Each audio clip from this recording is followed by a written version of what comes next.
आज आमर किए जड़े प्रभुंर जन्मदिन ना कौन कहते? अच्छा ये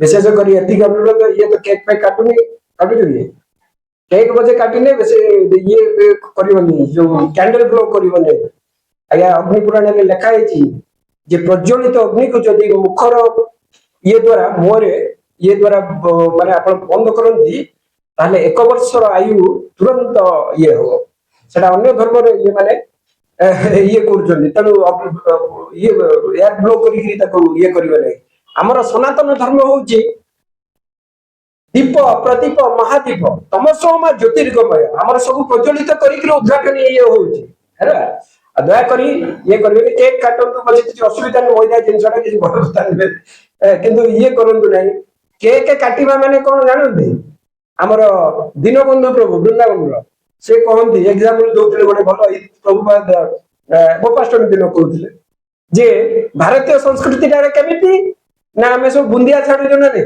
बुंदिया को छाणिक लड्डू बनाऊँ लड्डूटा केमती कर सब बुंदिया को एकाठी कर लड्डू हूँ भारतीय संस्कृति केक केमी एका केक काटिक पीस पीस कर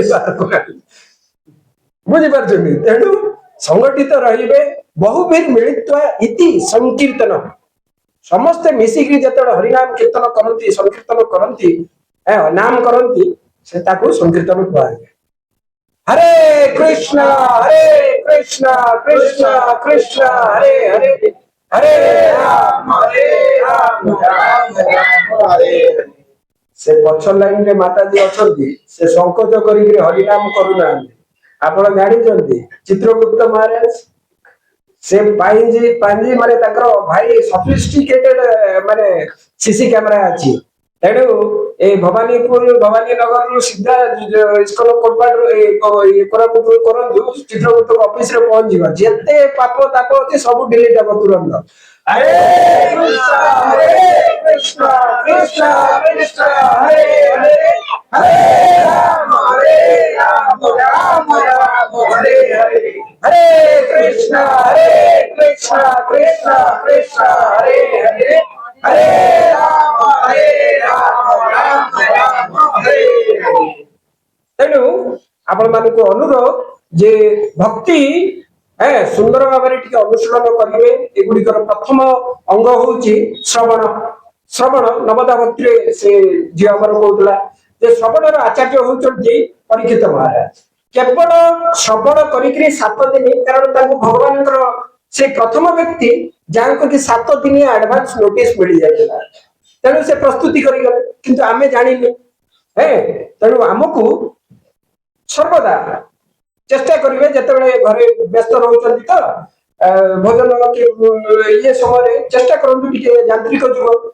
श्रवण करेंगे मन ध्यान पूर्वक श्रवण करिया आ श्रवण को मन न करेंगे कौन शुणिले मन न करेंगे आ एंटरटेनमेंट वगैरह नहीं गले शुणिक गले बाहर पुणी किसी लाभ होगा जमी वृंदावन जड़े कथाकार थे से चेन्नई जड़े भक्त कहले महाराज आप आसतु आमर भी आम कथा आयोजन करूँ से आसिले कथा आयोजन है तो से कहते देख मोर कथार सब मुख्य गुरुत्वपूर्ण विषय वस्तु जो मैंने आयोजक परिवार आग लाइन बसवे से कहले हाँ महाराज आम तो बसबू कथा आरंभ है 9टा ରୁ 1टा पर्यंत भागवत कथा चले से धर्मपत्नी जो आयोजक धर्मपत्नी मान स्त्री 10टा ରୁ 11टा पड़ जाती पुणी आसी बसी पड़ती से द्वितीय दिन देखिए तृतीय दिन तो पचारे माँ कौन जाऊँ कहले आज्ञा मुझे मिछ कह आप बाबाजी लोक 10टा ରୁ 11टा मो फेवरेट टीवी सीरियल आसे तो से लगी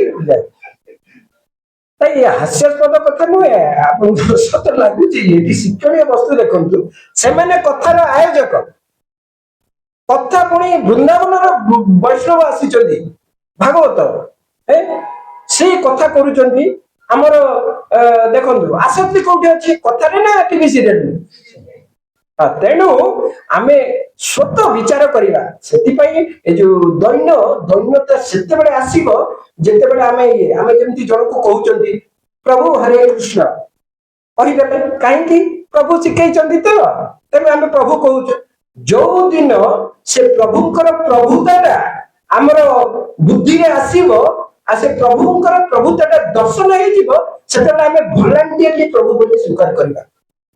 आमे वर्तमान माने हमर इंजीनियरिंग टीचर बोलुथिले इडी टीचर हमर गोटे लाइन अछि इडी इडी ड्राइंग टीचर जो गोटे लाइन अछि ताको लिभा न करी केमिति छोट करिवे एटा कांड ज्ञान और बड़ लाइन ता यस ताटू बड़ लाइन तेनु हमर जते बेले कृष्ण चेतनाटा आमे पूर्ण माने विकसित करिबा हे सेवा माध्यम रे तेबे आमे जानि परिबा जे आमे दास आमे भगवानकर दास हेले हमर प्रभु के कृष्ण वैष्णव गणकर सेवारे जेतेबेले आमे नियुक्त हे जिबा सेतेबेले हमर दैन्यता स्वत स्मृति आसी नले से दैन्यताटा माने प्रैक्टिस करूछु कि वास्तविक जेतेबेले आमे गुरुंकर गुरुता वैष्णवंकर वैष्णवता दर्शन हबो सेतेबेले आमे जानि परिबा हमर लिमिटेड आमे माने सीमित हेलो आपण मानको अनुरोध जे ना नहीं आ से जो लेखा है जे बाल्य काळु धन धर्म संजीवी ए जीवन सुनिश्चित अनिश्चित केते जण कहउछन हाथ टिकी अनिश्चित तो एते भजन साधन काई द्रुत गति रे होउनी हैं संसार कुपरे से जो बारंबार कहिछि से रसीडा पका होउछि रसीटा को धर प्रभुपाद कहउछन रसीटा धर आमे कोन कहउछु दी हाथ रे न धरि गोटे हाथ रे रसी आ गोटे हाथ रे संसार हेले कोन हबो खसी पड़िबा ना नहीं हैं सेटा कार दोष रसी रो दोष अच्छा ताले हम कोन करिया पड़ियो दी हाथ रे धरिया पड़ियो तेडू सेई दी हाथ माने कोन से संसार रसीटा होची हरि नाम जो ऊपर जो रसी दिया है हरि नाम रूपक रसी ताको साधना आ सेवा ए दी हाथ रे टाइट करी धरिया पड़ियो साधु गुरु वैष्णव टाणु चली आपण ना कोनोसी परिश्रम करिया को पड़िबो नाही टाइट करी धरतु सुंदर भाବରେ भक्ति माने आपण बाहरी जिवे भव संसार आ जदी न बाहरीबे से अंधकूप कहते तार एंडटा कोठी अछि आपण जानि ना संसार ये रे पूरा पड़ी जबार चांसेस अछि हेउ चेष्टा करंतु जे बहुत भाग्यवशत कारण प्रभुपाद कहउछन जे जो माने those who are not practising Krishna consciousness unfortunate souls those who are practicing their fortunate souls but those who come practice and again go away most unfortunate souls तो आमे को श्रेणी रे आसीबा भाग्यवान दुर्भाग्य ना सबुठ बड़ दुर्भाग्य ए भाग्यटा को धरी रखिबे आज्ञा बुझि पटुनी आउ टिके मनोयोग पूर्वक हां हृदय सहित सेवाटा निवेदन करिवे से छोट बड़ सेवा भगवान सेटा देखंदिनी भगवान देखंदी केते चेष्टा करिछि से हृदय भावग्राही जनार्दन से भाव निवेदन करिबा से भावनाटा को ही विकसित करिबा ही कृष्ण कॉन्शियसनेस कृष्ण चेतना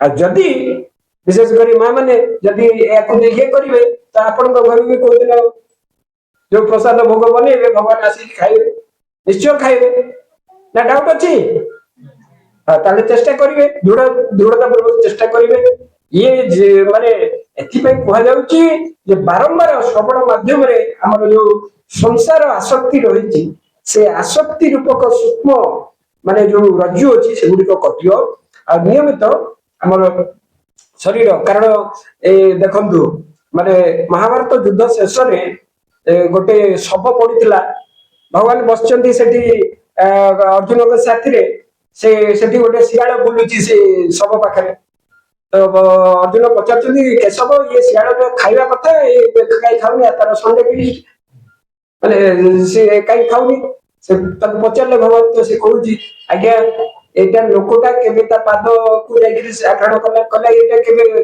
तीर्थ यात्रा करूनी किछि सेवा पूजा करूनी कोन या को खाइ मते कोन मिलबो या शरीर तापरे ताको देखि हाथ ये केबे दान धर्म करेनी साधु वैष्णव को प्रणाम रेस्पेक्ट किछि करेनी या को किछि लाभ नै तापरे दे पेटटा तो से गोटे म्युनिसिपालिटी रो कचरा बया सब जिंस खाइ कि सेठी ये करली सेटा किछि लाभ नै मस्तकटा केरल रो नडिया गछ सब बेसी सीधा मौका हुअंतिनी ये केबे भगवान को प्रणाम करेनी ତ ୟାକୁ ଖାଇ ମତେ କଣ କରିବ? ପ୍ରାଣୀ ମାନଙ୍କ ମଧ୍ୟରେ ପଶୁ ମାନଙ୍କ ସବୁଠୁ ନିଚ କିଏ? ଶିଆଳ। ଆଉ ମନୁଷ୍ୟରେ ସମସ୍ତଙ୍କ ମଧ୍ୟ ଜୀବ ମଧ୍ୟ ଶ୍ରେଷ୍ଠ ମନୁଷ୍ୟ। ସେ ନିଚ ଇଏ ମନୁଷ୍ୟକୁ ରିଜେକ୍ଟ କରୁଛି ଦେଖନ୍ତୁ। ତେଣୁ ଏ ମନୁଷ୍ୟ ଦେହ ଧାରଣାର କରିବାର ସବୁଠୁ ଶ୍ରେଷ୍ଠ ମାନେ ଇଏ ହଉଛି ଯେମିତି ଜୀବସ ତତ୍ଵ ଜିଜ୍ଞାସା କୁହାଯାଇଛି ଯେ ଭଗବାନଙ୍କ ସେବାରେ ଆକୁ ନିଯୁକ୍ତ କରିବା। ଆମର ମନ ପ୍ରାଣ ଇନ୍ଦ୍ରିୟ ବୁଦ୍ଧି ମାନସ ଦେହର ଯାହା ଅଛି ଭଗବାନଙ୍କ ସେବାରେ ନିଯୁକ୍ତ କରିବା।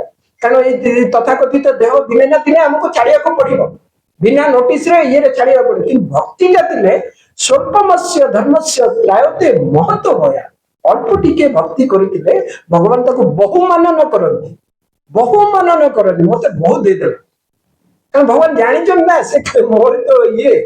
କିନ୍ତୁ ଏଇ ଭାବନାଟା ବିକଶିତ କଲେ ଭଗବାନ ଟାଣି ହେଇ ଆସିବେ, ଟାଣି ହେଇ ଆସିବେ। ତେଣୁ ଟିକେ ଚେଷ୍ଟା କରିବେ ସାଧନ ଭଜନ ଟିକେ ଦୃଢ ଭାବରେ କରିବା ପାଇଁ, ବିଶେଷ କରି ହରିନାମ।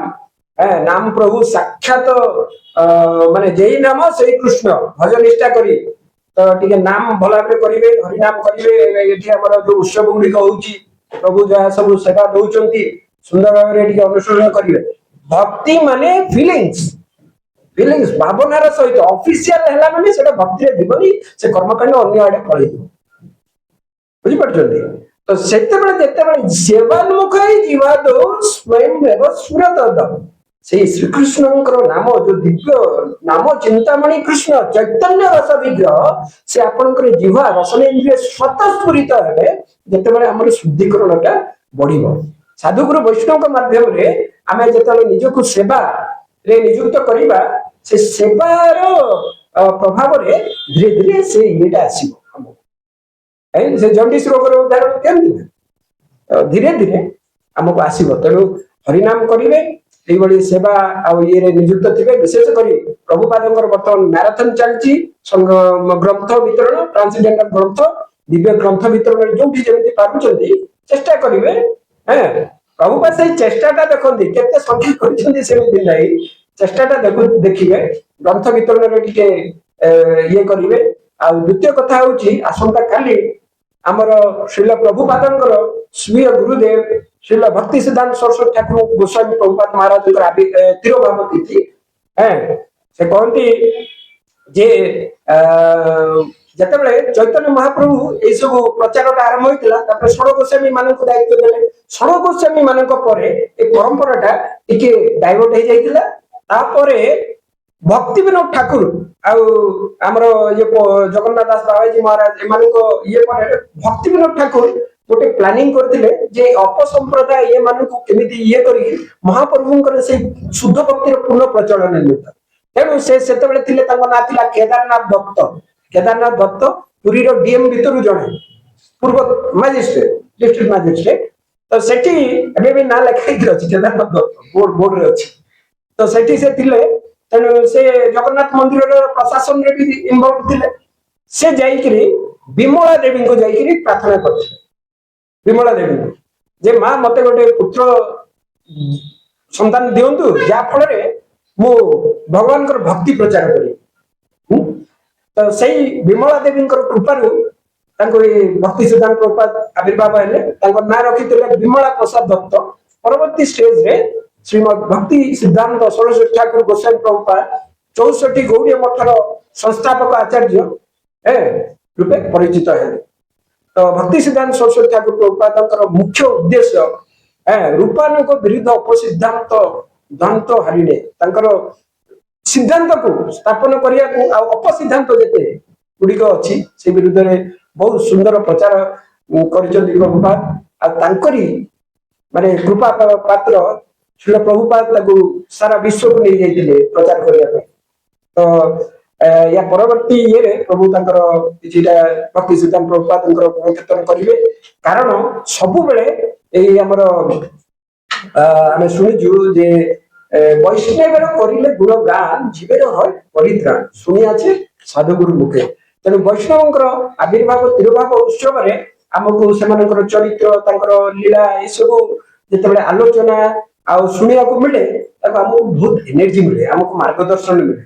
କାରଣ ବୈଷ୍ଣବ ଚରିତ୍ର ସଦାଇ ନିର୍ମଳ। ଆପଣ ଦେଖନ୍ତୁ এইଟା ହିଁ ଫରକ ରହୁଛି ନା, ଗୋଟେ ଶୁଦ୍ଧ ଭକ୍ତ ଆଉ ଜଣେ ବଦ୍ଧ ଜୀବ ମଧ୍ୟରେ ଫରକ। ସେ ଚାରିଟା ଦୋଷରୁ ତ ମୁକ୍ତ ନାହିଁ, ଭ୍ରମ ପ୍ରମାଦ ବିଦ୍ରୋହ ଇର୍ଷା କରୁଣା ପାଟବ ଏଇ ଚାରି ଦୋଷରୁ ମୁକ୍ତ ନାହିଁ। ତେଣୁ ଆମର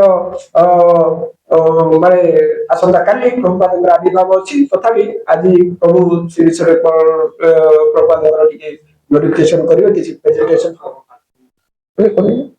ତ ବିଶେଷ କରି ଭକ୍ତି ସିଦ୍ଧାନ୍ତ ପ୍ରଭୁପାଦଙ୍କର ମାନେ ସାଧୁତାର ତ ପ୍ରଭାବ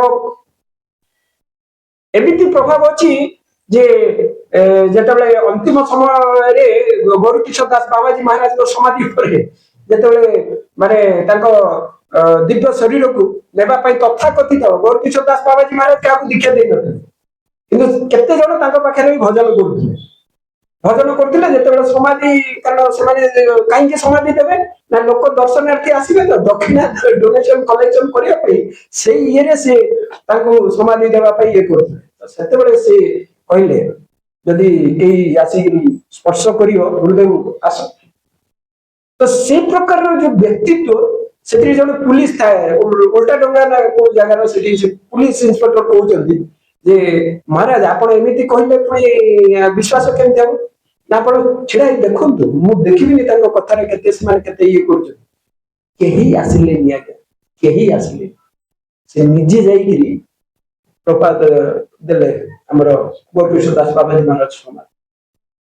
ଆଉ ଭକ୍ତି ସିଦ୍ଧାନ୍ତ ପ୍ରପାତ ଆମର ଆମ ଭକ୍ତି ବେଦାନ୍ତ ସ୍ୱାମୀ ପ୍ରପାତ କହନ୍ତି ତାଙ୍କ ଜୀବନରେ ସେ ଦି ଜଣ ମହାପୁରୁଷ ବା ବିଜ୍ଞ ବ୍ୟକ୍ତି, ନଲେଜେବଲ ବ୍ୟକ୍ତି ଦେଖିଛନ୍ତି। ସେ କିଏ? ପ୍ରଥମେ ହଉଛନ୍ତି ଜୀବ ଗୋସ୍ୱାମୀ, ଆଉ ଦ୍ୱିତୀୟ ହଉଛନ୍ତି ଭକ୍ତି ସିଦ୍ଧାନ୍ତ ସରସ୍ୱତୀ ଠାକୁର ପ୍ରପାତ, ଲିଭିଂ ଏନସାଇକ୍ଲୋପିଡିଆ। ତାଙ୍କୁ କୌଣସି ବିଷୟରେ ପଚାରିବାକୁ ହେଲେ ଭକ୍ତି ସିଦ୍ଧାନ୍ତ ପ୍ରପାତଙ୍କର ଇଏ। ଆଉ ଦ୍ୱିତୀୟ କଥା ହଉଛି ସେ 100 କୋଟି ନାମ କରିଥିଲେ, 7 କୋଟି ନାମ, ହେଲେ ବିଲିୟନ ନା କଣ କହୁଛନ୍ତି ଇଂଲିଶରେ, 100 crores, 1 billion ଜାଣିଛ। ତ 107 କୋଟି ନାମ ଯଜ୍ଞ ସେ ପୁରସ୍ଚରଣ କରିଥିଲେ ଭକ୍ତି ସିଦ୍ଧାନ୍ତ ସରସ୍ୱତୀ ଠାକୁର ପ୍ରପାତ। ଆଉ ତାଙ୍କର ବିଶେଷ ଅବଦାନ ହଉଛି ଏ ମାଧୁର୍ଯ୍ୟ ଉଜ୍ଜଳ ପ୍ରେମାଢ୍ୟ ଶ୍ରୀ ରୂପାଲ ଭକ୍ତିର ତେଣୁ ମଧୁର ରସଟା ବିଶେଷ କରି, କାରଣ ଗୌଡୀୟ ମଠରେ ଆପଣ ଦେଖିବେ ସବୁବେଳେ ବିଗ୍ରହ କେମିତି ଥାନ୍ତି, ଗୌର ରାଧା ଗନ୍ଧର୍ବିକା ଗିରିଧାରୀ, ଗୌର ରାଧା ଗୋବିନ୍ଦ ଏଇଭଳିଆ ରହନ୍ତି। ତାଙ୍କର ଗୌର ନିତାଇ କି ଇଏ ଏଇଭଳିଆ ପ୍ରାୟ ନଥାନ୍ତି। କାରଣ ଏଇଟା ହଉଛି ଭକ୍ତି ସିଦ୍ଧାନ୍ତ ପ୍ରଭୁପାଦଙ୍କର ଭାବଧାରା। ଜଣେ ଆଚାର୍ଯ୍ୟ ଆସନ୍ତି, ତାଙ୍କର ବିଗ୍ରହ ମନ୍ଦିର ପ୍ରତିଷ୍ଠାର ଇଏରୁ ଜାଣିବେ ତାଙ୍କର ଭାବଟା କେମିତି। ତେଣୁ ଆମର ପ୍ରଭୁପାଦ ଯେତେବେଳେ ଗଲେ ପାଶ୍ଚାତ୍ୟ ଜଗତ, ସେତେବେଳେ ଏ ଷ୍ଟାଣ୍ଡାର୍ଡ ଟା ମେଣ୍ଟେନ କରିପାରିବେନି ତ, ନିର୍ବିଶେଷ ଶୂନ୍ୟବାଦୀ ପାଶ୍ଚାତ୍ୟ ଦେଶ ତାରିଣୀ। ତ ସେଥିପାଇଁ ପ୍ରଭୁପାଦ ଆମକୁ ଗୌରାଙ୍ଗ ମହାପ୍ରଭୁଙ୍କ ସାଙ୍ଗରେ ନିତ୍ୟାନନ୍ଦ ପ୍ରଭୁଙ୍କୁ ରଖିଲେ ଯେ ତମେ ଆଗ ନିତ୍ୟାନନ୍ଦ ପ୍ରଭୁଙ୍କ ପାଖକୁ ଆସ, ତାପରେ ମହାପ୍ରଭୁଙ୍କ ପାଖକୁ ଆସିବ, ତାପରେ ରାଧାକୃଷ୍ଣଙ୍କ ପାଖକୁ ଆସିବ। ତେଣୁ 64 ଗୌଡୀୟ ମଠ ସ୍ଥାପନା କରିଛନ୍ତି। ଆଉ ଭକ୍ତି ସିଦ୍ଧାନ୍ତ ପ୍ରଭୁପାଦଙ୍କର ଅଶେଷ ଅବଦାନ ଆମର ଭାରତ ବର୍ଷରେ ଯେତେ ଗୁଡିଏ ସବୁ ତୀର୍ଥ ସ୍ଥାନ ରହିଛି, ସେ ତୀର୍ଥ ସ୍ଥାନରେ ଚୈତନ୍ୟ ମହାପ୍ରଭୁଙ୍କର ଚରଣ ଫୁଟପ୍ରିଣ୍ଟ ଯୋଉଟା ରହିଛି ସ୍ଥାପନା କରିଛନ୍ତି। ସୀମାଞ୍ଚଳରେ ଅଛନ୍ତି ଆପଣଙ୍କର ମଙ୍ଗଳଗିରି, ବିଜୟୱାଡା ମଙ୍ଗଳଗିରି, ଆଉ କୋଭୁର, ଆଉ ଇଭିନ ତ୍ରିବେନ୍ଦ୍ରମରେ ବି ଚରଣ ଚିହ୍ନ ରହିଛି। ହଁ, ଆଉ ଏବେ ସ୍ଥାପନା ହେଇଛନ୍ତି କୋଉଠି ତ ତିରୁବଟା ଯୋଉଟା ଆଦିକେଶବରେ ବି ହେଇଛନ୍ତି। ଆଦିକେଶବ ହଉଛନ୍ତି ବିଫୋର କ୍ରିଏସନ, ସୃଷ୍ଟି ପୂର୍ବରୁ। ଆଉ ତା ସାଙ୍ଗରେ ପ୍ରଭୁପାଦଙ୍କର ସବୁଠୁ ଭକ୍ତି ସିଦ୍ଧାନ୍ତ ପ୍ରଭୁପାଦଙ୍କର ବେଶୀ ଇଚ୍ଛା ଥିଲା ଗୋଟେ ବୃହତ ମୃଦଙ୍ଗ ବନେଇବା। ବୃହତ ମୃଦଙ୍ଗ ମାନେ ଏ ଗ୍ରନ୍ଥ ପ୍ରଚାରର ଇଏ ପାଇଁ ଥିଲା, ତାଙ୍କର ବହୁତ ଅଭିଳାଷ ଥିଲା। ଆଉ ସେଥିପାଇଁ ଆମର ଭକ୍ତି ବେଦାନ୍ତ ସ୍ୱାମୀ ପ୍ରଭୁପାଦଙ୍କୁ ଥରେ ସେ ରାଧାକୁଣ୍ଡରେ ଗୋବିନ୍ଦ ସେ ସ୍ୱାନନ୍ଦ କୁଞ୍ଜ ଅଛି, ସେଇଠି ଗୋବିନ୍ଦ ଦେବଙ୍କ ମନ୍ଦିର ଏପଟେ ବା ପଟରେ, ସେଠି ସେ କହିଥିଲେ ଯେ ଯଦି ପାରିବ ସେ କେବେ ଅର୍ଥ କେବେ ମିଳିବ ତେବେ ତମେ ଗ୍ରନ୍ଥ ଛାପିବ। এইটা ବହୁତ ମାନେ ସିରିୟସଲି ଗ୍ରହଣ କରିନେଇଥିଲା ଆମ ପ୍ରଭୁପାଦ। ସେ କହନ୍ତି ମୁଁ ତାକୁ ମୋର ଜୀବନର ଇଏ ହିସାବରେ ଗ୍ରହଣ କରିନେଇଥିଲି, ଲାଇଫ ଆଣ୍ଡ ସୋଲ। ମାନେ ମୁଁ ବଞ୍ଚି ପାରିବି ନାହିଁ ଏ ଗ୍ରନ୍ଥ ଭିତରେ ନା ବଞ୍ଚି ପାରିବିନି। ଆମେ ଦେଖୁ ଶୁଣୁ ବହୁତ ଥର ଯେ ପ୍ରଭୁପାଦଙ୍କୁ ଯେତେବେଳେ ମାନେ ହେଲ୍ଥ ଖରାପ ଥାଏ ତାଙ୍କୁ ବୁକ୍ ଡିଷ୍ଟ୍ରିବ୍ୟୁସନ ରିପୋର୍ଟ ଟା କହିଲେ ସେ ଆହୁରି ଉଠି ପଡନ୍ତି ଅନୁବାଦ କରିବା ପାଇଁ, ତାଙ୍କୁ ଏନର୍ଜି ମିଳେ ଇଏ କରିବା ପାଇଁ। ତେଣୁ ଇଏ ଭକ୍ତି ସିଦ୍ଧାନ୍ତ ପ୍ରଭୁପାଦଙ୍କର ବହୁତ ଅବଦାନ, ଆଉ ବିଶେଷ କରି ପ୍ରଚାର କ୍ଷେତ୍ରରେ ସେ ଯୋଉ ପ୍ରକାରର ମାନେ ଦୁଃସାହସ ଆଉ ନିର୍ଭୀକ ପ୍ରଚାରକାରକ ସେମିତି ବ୍ୟକ୍ତିତ୍ୱ ଦୁର୍ଲଭ। ଆଉ ତାଙ୍କରି ପରମ୍ପରାଟାକୁ ଆମର ଭକ୍ତି ବେଦାନ୍ତ ସ୍ୱାମୀ ପ୍ରଭୁପାଦ ସାରା ବିଶ୍ୱରେ ଆଗକୁ ବଢେଇଥିଲେ। ତେଣୁ ଆମେ ଭକ୍ତି ସିଦ୍ଧାନ୍ତ ପ୍ରଭୁପାଦଙ୍କୁ ପ୍ରାର୍ଥନା କରିବା। ପ୍ରଭୁପାଦ କହୁଛନ୍ତି ଯେ ମାନେ ପିତା ଅପେକ୍ଷା ଗ୍ରାଣ୍ଡ ଫାଦର ଟିକେ ବେଶୀ କୃପା କରନ୍ତି, ତାଙ୍କୁ ପ୍ରାର୍ଥନା କଲେ ତାଙ୍କ ମର୍ସିଟା ପାଇବେ। ଆଉ ପ୍ରଚାର କରନ୍ତୁ ପ୍ରଭୁପାଦଙ୍କର ଗ୍ରନ୍ଥ। ପ୍ରଭୁପାଦ ନିଜେ କହୁଛନ୍ତି ମୋ ଗ୍ରନ୍ଥଟା କାହିଁକି ଆମେ ଟ୍ରାନ୍ସଡେଣ୍ଟାଲ ବୁକ୍ କହୁଛନ୍ତି, ପ୍ରଭୁପାଦଙ୍କର ଦିବ୍ୟ ଗ୍ରନ୍ଥ ବିତରଣ କାହିଁ କହୁଛନ୍ତି, ଏଇଥିପାଇଁ ଯେ ପ୍ରଭୁପାଦଙ୍କର ଗ୍ରନ୍ଥ 3 ଜଣ ଲେଖିଛନ୍ତି, ନିଜେ କୃଷ୍ଣ, ରୂପ ଗୋସ୍ୱାମୀ ଆଉ ଭକ୍ତି ସିଦ୍ଧାନ୍ତ ପ୍ରଭୁପାଦ। ସିଏ ନିମିତ୍ତ ମାତ୍ର। ସେ ନିଜେ କହୁଛନ୍ତି ପ୍ରଭୁପାଦ ଯେ ମୁଁ କିଛି ଗୋଟେ ଜାଗାରେ ବସେ, Krishna comes personally and gives dictation, ସେ ଆସି କୁହନ୍ତି ଆଉ ପ୍ରଭୁପାଦ ଲେଖିଛନ୍ତି। ତେଣୁ ଟ୍ରାନ୍ସଡେଣ୍ଟାଲ ଗ୍ରନ୍ଥ ବିତରଣ ପ୍ରଭୁପାଦଙ୍କର। ଏଠି ଚେଷ୍ଟା କରିବେ ଗୋଟେ ଲୋକ ତାକୁ ସ୍ପର୍ଶ କଲେ ବି ଗ୍ରନ୍ଥଟା ନ ନଉ, ଟିକେ ସ୍ପର୍ଶ କଲେ ବି କୃପା ମିଳିବ। ପ୍ରଭୁପାଦ ଏକ୍ସପ୍ଲେନ କରୁଛନ୍ତି ଖାଲି ପଇସାଟା ପଛେ ଆଜ୍ଞା କେତେ ଗୀତାଟା ସେଥିରେ ବି କୃପା ମିଳିବ, ଗୋଟେ ପେଜ ଯଦି ପଢିଛି ବି କୃପା ମିଳିବ, ଗ୍ରନ୍ଥ ନେଇଛି ତ କୃପା ମିଳିବ ହିଁ ମିଳିବ। ଆଉ ତେଣୁ ଚେଷ୍ଟା କରି ଆପଣ ସମସ୍ତଙ୍କ ପାଖରେ ଭଗବତ ଗୀତା ଅଛି, ତା ପାଖରେ ଗୀତା ନାହିଁ ହାତ ଟେକନ୍ତୁ। ଆଚ୍ଛା ଗୀତା ନେବେ, ହିନ୍ଦୀ ଓଡିଆ ଯାହା ଯୋଉ ଭାଷା ଆପଣ ଓଡିଆ ଦେଖିବେ। ଆଜ୍ଞା ଆଜ୍ଞା ହଉ। ଆଉ ଗୀତା ନେଇକିରି କୋଉଠି ରଖିଛନ୍ତି, ଠାକୁରଙ୍କ ପାଖରେ ନାଲି କନା ଗୁଡେଇକିରି ପଢୁଛନ୍ତି ନା ନାଇଁ? ଭଗବତ ଗୀତା ଅଧ୍ୟୟନ କରିବେ, ଯେମିତି ମହୁ ବୋତଲ ଆପଣ ନେଇକିରି କଣ କରିବେ, ମହୁ ବୋତଲ ବାହାରେ ଚାଟିଲେ କଣ ଆପଣ ମହୁ ଆସ୍ୱାଦନ କରିବେ? କଣ କରିବେ? ମହୁ କେମିତି ଖାଇବ? ଖୋଲିକିରି ଖାଲି ଖାଇଦବ, ଚାମଚରେ ବାହାର କରିବ ମୁହଁରେ ପକେଇବ ନା। ଆଉ ତଦନ ରୂପ ଭଗବତ ଗୀତା ପ୍ରତିଦିନ ରୁଚୁ ନ ରୁଚୁ ଖା ପିତା ବୁଝ ନ ବୁଝୁ ପଢ ଗୀତା, ଓଡିଆ ଆମର କୁହାଯାଇଛି। ତେଣୁ ନିତ୍ୟ ଅଭ୍ୟାସ କରିବେ ଶ୍ରୀମଦ ଭଗବତ ଗୀତା ଇଏ କରିବା ପାଇଁ। ସେଇ ଭକ୍ତି ସିଦ୍ଧାନ୍ତ ପ୍ରଭୁପାଦ ଅତ୍ୟନ୍ତ ପ୍ରସନ୍ନ ହେବେ ଯଦି ଆପଣ ଭଗବତ ଗୀତା ଅଧ୍ୟୟନ କରିବେ। ଆଉ ଆହୁରି ପ୍ରସନ୍ନ ହେବେ, 2 ଗୁଣ କଣ 10 ଗୁଣ ପ୍ରସନ୍ନ ହେବେ ଯଦି ଗୋଟେ ଗ୍ରନ୍ଥ ଆପଣ ବିତରଣରେ ସହାୟକ କରିବେ। କାରଣ ଏଇଟା ଭକ୍ତି ସିଦ୍ଧାନ୍ତ ପ୍ରଭୁପାଦଙ୍କର ବହୁତ ଅଭିଳାଷ ଥିଲା ଯେ ବୃହତ ବୃଦ୍ଧଟା ସଂସାର ପୃଥିବୀରେ ମାନେ ବାଜୁ। ତେଣୁ ଆମେ ଆପଣ ମାନଙ୍କୁ ପୁନଃ ଅନୁରୋଧ କରିବୁ ଯେ ଭଗବାନଙ୍କର ଏଇ ଦିବ୍ୟ ସେବା ସେଇ ଭକ୍ତି ଅନୁଶୀଳନ କରିବେ। କାରଣ ଜୀବନର ମନୁଷ୍ୟ ଜୀବନର ଏକମାତ୍ର ଉଦ୍ଦେଶ୍ୟ ଏଇ ଯେ ଆମେ କେମିତି ଆମକୁ ଭକ୍ତି ଇଏରେ ଆମ ଶରୀରକୁ ନିୟୋଜିତ କରିବା। କାରଣ ଶିଲ ପ୍ରଭୁପାଦ ଥରେ ଆଫ୍ରିକା ଯାଇଥିଲେ, ଆଫ୍ରିକାରେ ସେ ପ୍ରଚାର କରିକି ନଗର ସଂକୀର୍ତ୍ତନ କରିକି ଆସିଛନ୍ତି 3 ଘଣ୍ଟା, ତଥାପି ରେଷ୍ଟ ନ ନେଇକି ରାତିରେ ଲେଖୁଛନ୍ତି। ତାଙ୍କ ସେକ୍ରେଟାରୀ ତମାଲ କୃଷ୍ଣ ମହାରାଜ ଆସି ପଚାରୁଛନ୍ତି ପ୍ରଭୁପାଦ ଆପଣ ଟିକେ ରେଷ୍ଟ କରୁନାହାନ୍ତି? ସେ କହୁଛନ୍ତି ରେଷ୍ଟ କରିବି କାହିଁକି, 2 ଘଣ୍ଟା ଯଦି ମୁଁ ଟିକେ ଅନୁବାଦ କରିଦେବି କେତେ ଲୋକଙ୍କର ଇଏ ହବ, ଶରୀରଟା ତ କଷ୍ଟ ହଉ ପଛେ ଟିକେ କାହାର ଇଏ ହବ। ସେତେ ସ୍ତରରେ ଯଦି ସେ ଭାବି ପାରୁଛନ୍ତି ତ ଆମେ ଟିକେ ଭଗବାନଙ୍କର କୌଣସି ଗୋଟେ ସେବାରେ ଆମେ ଟିକେ ଲାଗିଗଲେ ଆମର କଲ୍ୟାଣ ହବ ନା ନାହିଁ, ଆମ ଶୁଦ୍ଧିକରଣ ହବ ନା। ତେଣୁ ଏଇ ମାଣିକ, ଏଇ ଶବରୀ ଆଉ ଏଇ କର୍ମାବାଇଙ୍କର ଜୀବନ ଚରିତ୍ରକୁ ଟିକେ ମନେ ରଖୁଥିବେ। ଭଗବାନଙ୍କର କେମିତି ଆମେ ଟିକେ ଆହୁରି ଉତ୍ତରୋତ୍ତର ଭାବେ ଗୋଟେ ପ୍ରୀତିପୂର୍ଣ୍ଣ ଭାବେ ହୃଦୟର ବେଗ ଆବେଗ ଦ୍ଵାରା ଭଗବାନଙ୍କୁ ଆମର ଶ୍ରେଷ୍ଠ ନିବେଦନ କରିବା, ଯାହା ଫଳରେ ମାନେ ଗୁରୁ ଗୌରାଙ୍ଗ ବୈଷ୍ଣବ ମାନେ ପ୍ରସନ୍ନ ହେବା ଦ୍ଵାରା ଆମେ ଆମର ଜୀବନର ଯୋଉ ଚରମ ଇଏ ଅଛି ଭଗବତ ପ୍ରେମ ବା ଭଗବତ ପ୍ରେମ ଭକ୍ତି, ଯୋଉ ମାନେ ପିଓର ଡିଭୋସନାଲ ସର୍ଭିସ, ଏଇ ଭକ୍ତି ବେଦାନ୍ତ ସ୍ୱାମୀ ପ୍ରଭୁପାଦଙ୍କର ବଡ କଣ୍ଟ୍ରିବ୍ୟୁସନ ହଉଛି ଯେ ଆଗରୁ ସବୁ ଡିଭୋସନ କରୁଥିଲେ କିନ୍ତୁ ପିଓର ଡିଭୋସନ ଟା ନାହିଁ। ଜଣେ ଫୁଲବାଣୀ ମାତାଜୀ ପଚାରୁଥିଲେ ହ୍ୱାଟ ଇଜ ସ୍ପେଶାଲ, ଇସ୍କନ କଣ ଏମିତି ସ୍ପେଶାଲ କରୁଛି, ଇସ୍କନ କଣ କରୁଛି ପ୍ରଭୁ ବୋଲି ପଚାରିଲେ, ସ୍ପେଶାଲ କଣ, ସବୁ ତ ଭକ୍ତି କରୁଛନ୍ତି, ସ୍ପେଶାଲ ଟା କଣ? ସ୍ପେଶାଲ ଟା ହଉଛି getting ଇନ୍ସପାୟର୍ଡ and inspiring and giving inspiration to others also, এইটা হচ্ছে বিশেষ। ତେଣୁ ଆପଣ ମାନେ ଉତ୍ସାହିତ ରହିବେ ଏବଂ ଉତ୍ସାହ ପ୍ରଦର୍ଶନ କରୁଥିବେ।